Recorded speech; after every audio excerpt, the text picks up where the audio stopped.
What's up, y'all? It's Dr. Paul with another mail call for Liberty Hill Comics. My YouTube channel is where I share my 40 years experience and passion for comic book collecting, investing, and conservation with you, the viewers. So welcome. Thank you for joining me today. Today, I'm opening a Golden Age book from my personal collection that I'm very excited about. This book is from CBA Comics, or Comic Book Addiction. And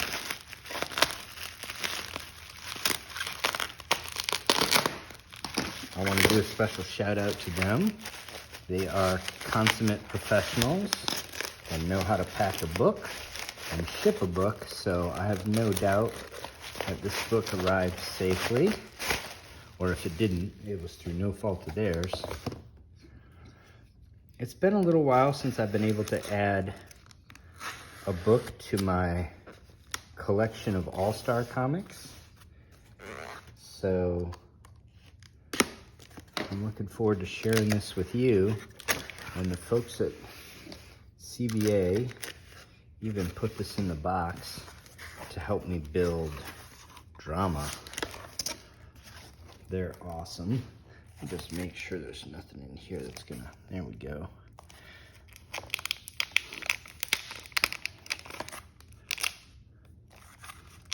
Get it out of this beautiful Mylar. Oh, you can tell already it's a high-grade book.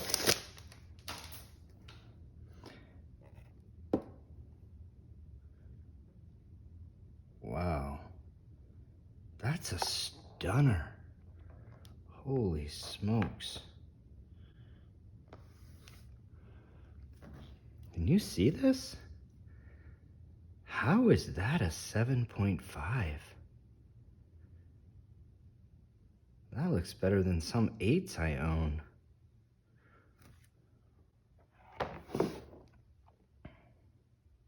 Oh, I guess it's got a tiny chip right here on the back. That'll do it.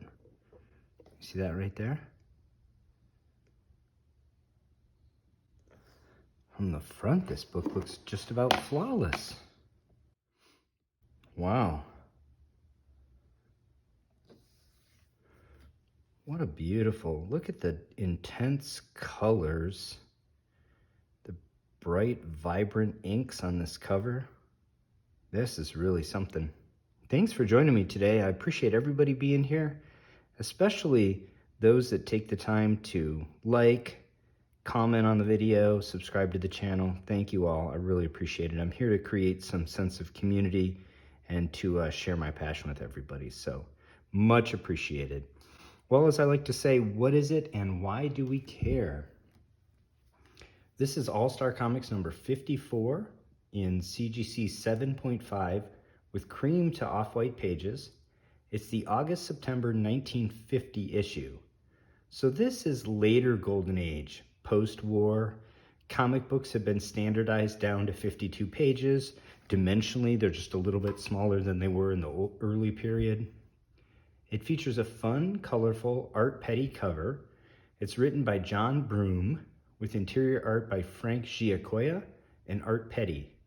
It's edited by Julius Schwartz, the fellow who would eventually usher in the Silver Age by combining elements of science fiction with superhero comics. By 1950, the later Golden Age sci-fi trend that would carry comic books into the Silver Age is just getting started. In fact, CGC notes that this issue has a full-page ad for Strange Adventures #1, DC's flagship sci-fi title. In case you don't know why so many of us are obsessed with the JSA, they were the first superhero team in all of comic books. All Star Comics featured the JSA for 11 years, from their first appearance in issue number 3 in 1940 until issue number 57 in March of 1951.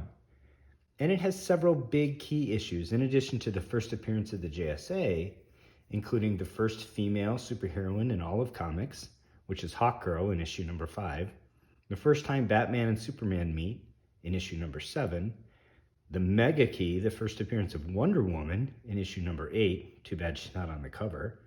It also includes first appearances of villains Brainwave, the Psycho Pirate, the Wizard, Per Degaton, and the Injustice Society, as well as one of only 2 Golden Age covers for Solomon Grundy.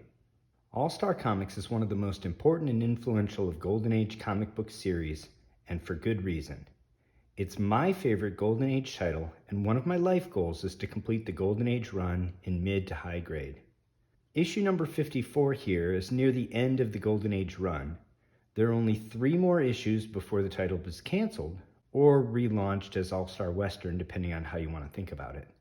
There were 7 JSA team members in this issue: Hawkman, Green Lantern, the Atom, the Flash, Wonder Woman, Black Canary, and Dr. Midnight. There is no official roll call, but Hawkman is chairman, and the team is based out of Civic City in these days. Art on the introductory chapter is by Frank Giacoia, and the rest of the JSA chapters are penciled by Art Peddy. In this late Golden Age period, the art style is very refined, and you can hardly tell the difference between Giacoia's and Peddy's art, in contrast to earlier issues of All-Star, in which there was occasionally jarring differences in the art from chapter to chapter. I suspect this was very much editorial art direction that prompted the evolution of a distinct house style for National Comics, which is what the consolidated DC was called at the time. Despite the DC bullet logo being standard on their comic book branding for well over a decade by this point in time, they were still officially National Comics Publications, Inc. The John Broome story is straightforward and pretty tightly plotted, except for one aside in a funhouse. After this great splash page, we get Hawkman chairing the regular meeting of the JSA and telling the team they have not a single open case on their books. They decide to head for the circus for a much-deserved holiday. But on their way to the circus, they were told by a traffic cop they must go to the station to meet with the police chief, who needs to see them urgently. He explains that he expects a crime wave to hit tonight based on the geographic location of Civic City and a crime wave that's been plaguing cities in a straight line from west to east.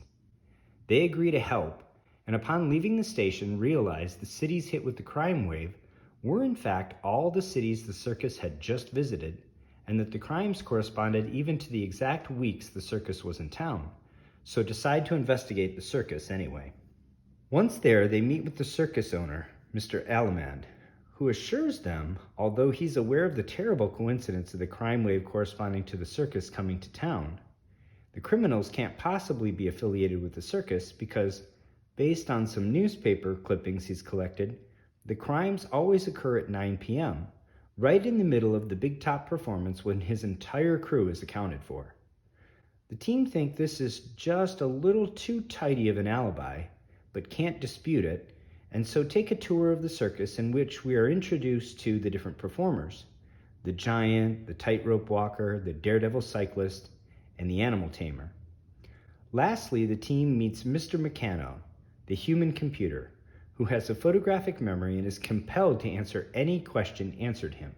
Encouraged by Mr. Alamand to look around, they enter the only place they are told not to enter because it's under repair and dangerous, the funhouse, and do meet with some dangers and illusions that are fun but don't actually move our plot along. Upon leaving the funhouse, though, they see Mr. Meccano, and it occurs to them they should ask him about the crimes. He confesses to knowing about them just as he's cracked over the head, and in his weakened state, the JSA can't hear the details of the plan until Green Lantern provides a bullhorn for his whispers, after which he details all 4 of the spectacular crimes that have been planned and will be executed at precisely 9 p.m. The JSA, in typical all-star fashion, break into 4 groups to stop the various crimes.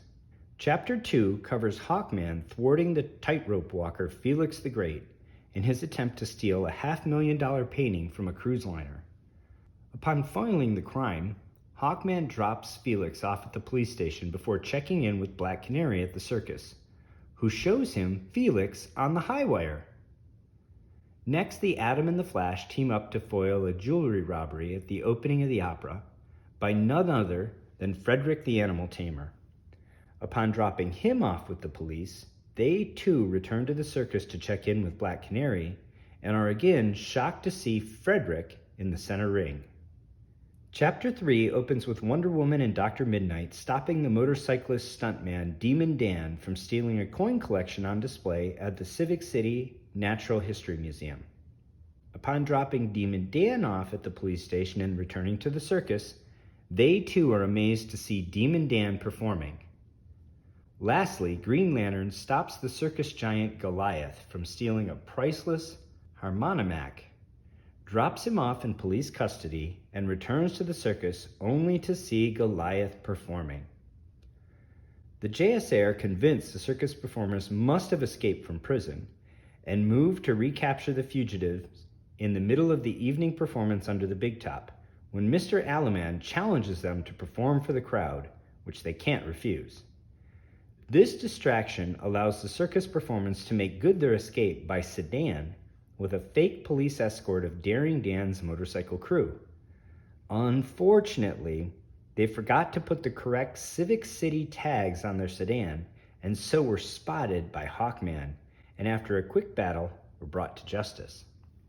Once in custody at the police station, it was revealed that each performer was actually a set of twins, each equally skilled in their respective performance and providing a perfect alibi. Thus ends the main Justice Society story, which is 32 pages in total. There is a 6-page backup story of a Western supernatural genre starring Johnny Peril and penciled by a budding Carmine Infantino, who would help usher in the Silver Age a few years later. After the cancellation of All Star Comics with issue number 57, National started publishing All Star Western Comics, starting with issue number 58, so this backup story was a bit of a precursor of things to come. There are only 35 universal copies of All Star Comics number 54 in the CGC Census, with a median grade of 5.5. So this copy, at 7.5, sits at the 25th percentile with only 7 graded higher. It's very difficult to place a true fair market value on these comics because they trade hands so infrequently. Go Collect notes only 2 CGC graded sales of All Star Comics number 54 in the past 12 months. One of them is this book, and the other is a 3.0 copy, which is a low enough grade that it's not really relevant to the fair market value of this one.